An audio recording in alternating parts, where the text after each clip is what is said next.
राजनीतिक पार्टियां स्वच्छ भारत और स्वच्छ दिल्ली को बनाने की बात करती है, वह सिर्फ बातें ही बनकर रह जाती है। असल में जमीनी स्तर पर कोई कार्य नहीं होता है।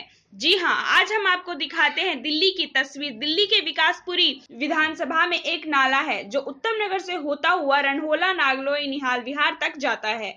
उस नाले का जो हाल है वो ये है कि कूड़े के ढेर लगे हुए हैं, नालियों से पानी निकल रहा है, सफाई नहीं होती है। रोजाना आने जाने वाले लोगों को परेशानी का सामना करना पड़ता है। इस बीच जब हमने वहां के पूर्व विधायक नंद किशोर सहरावत जी के बेटे जतिन सहरावत जी से बात की, जो कि कांग्रेस के नेता हैं, तो देखिए उन्होंने क्या कहा। जतिन जी, स्वर्गीय नंद किशोर सहरावत जी जो एक सपना लेके आए थे विकासपुरी विधानसभा में, उसके बारे में बताएं। नंद किशोर सहरावत जी मेरे पिताजी यहाँ पर एक सपना लेके आए विकासपुरी विधानसभा को विकासपुरी बनाने का। विकास की डोर पर मेरे पिताजी ने यहाँ पर विकासपुरी विधानसभा को चमकाया, बहुत ज़्यादा यहाँ पर काम करवाया। जैसे कि आप अभी आए भी होंगे तो अभी विकासपुरी की हालत ये हो चुकी है कि जो नंद किशोर सहरावत जी ने विकासपुरी विधानसभा में काम करवा दिए वो कोई और यहाँ पर करवा नहीं सकता। जो कहते हैं कि पैंट फट जाती है तो उसका रफ़ू करवाना बहुत ज़रूरी होता है, तो वो रफ़ू भी और किसी पार्टी वाले यहाँ पे करवा नहीं सकते। नंद किशोर जी ने इतना काम यहाँ पे करवाया। कुछ काम ऐसे भी थे कि हमारे गांव बापरोला में खुद 100 बेड का हॉस्पिटल था, उनका उद्घाटन किया था, वो आज तक यहाँ पे पूरा नहीं हो पाया इनसे। क्या ये उल्ट फेर हुआ जो हमारा राजनीति उसमें, तो उस वजह से हम इलेक्शन हार गए और ये सपना नहीं पूरा हो पाया। लोकसभा चुनाव का जो माहौल है वो नज़दीक है। तमाम दोनों पार्टियां, भाजपा और आम आदमी पार्टी, दिल्ली में ऐसे बड़े वादे दिखावे है कि उन्होंने जो काम किया स्वच्छ भारत को लेके। अगर मैं दिल्ली, खासकर दिल्ली की बात करूँगा, आपके विकासपुरी की बात करूँगा, तो हमने अभी तक सर्वे किया था कि विकासपुरी का जो नाला है जो पूरा रणहोला, नांगलोई, निहाल विहार होता जाता है, वहाँ इतना गंद है कि लोग जो वहाँ से निकलते हैं उनको मुसीबतों से गुजरना पड़ता है। जैसे कि अभी मैंने आपको बताया कि जो भी पार्टी वाले हैं यहाँ पे अभी आज तक विकासपुरी विधानसभा में आप किसी भी एरिया में जाके पूछ सकते हैं कि नंद किशोर जी के जाने के बाद यहाँ पर विकासपुरी विधानसभा में कोई भी विकास नहीं हुआ है।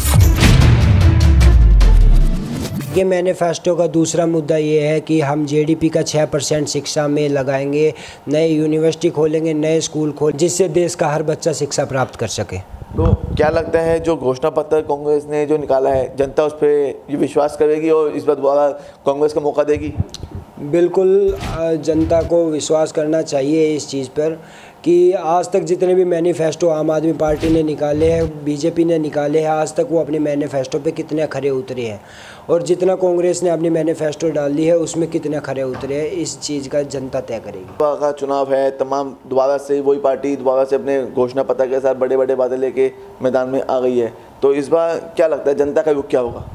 देखो, इस बार का जो परिणाम होगा वो बड़ा चौंकाने वाला होगा। कांग्रेस पार्टी के ऊपर दोबारा से जनता विश्वास कर रही है। 72,000 रुपये महीना जो उस साल का हमने किया है उसमें उस पर भी जनता विश्वास कर रही है। देखिए, एक बार मैं दिल्ली वालों से फिर अपील करना चाहूँगा कि एक बार कांग्रेस को फिर से मौका दें। जैसे कि आप जानते हैं कि दिल्ली को कांग्रेस ने संवारा था और कांग्रेस संवारेगी। जो आपके वादे अभी तक पूरे नहीं हुए, जो झूठे वादे करके गए लोग बाग, वो वादा हम पूरा करके दिखाएंगे। तो जनता, जिससे आपने बोला है कि दिल्ली को कांग्रेस ने संवारा था, कांग्रेस ही संवारेगी, कितना जनता के माइंड में ये बात क्लिक होगी? क्या करना चाहेंगे जनता के लिए आप?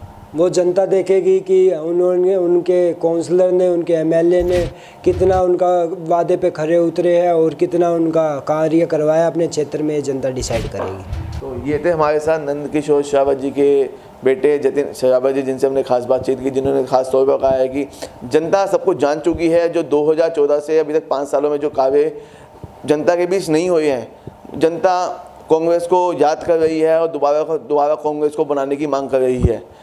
तो अब देखना दिलचस्प ये होगा कि कितना इस बार जनता कांग्रेस को वोट देगी और कितने उनके सांसदों को सत्ता में भेजेगी। कैमरा पर्सन भवेश शर्मा के साथ जितेश नेजा, दिल्ली न्यूज़ एक्सप्रेस।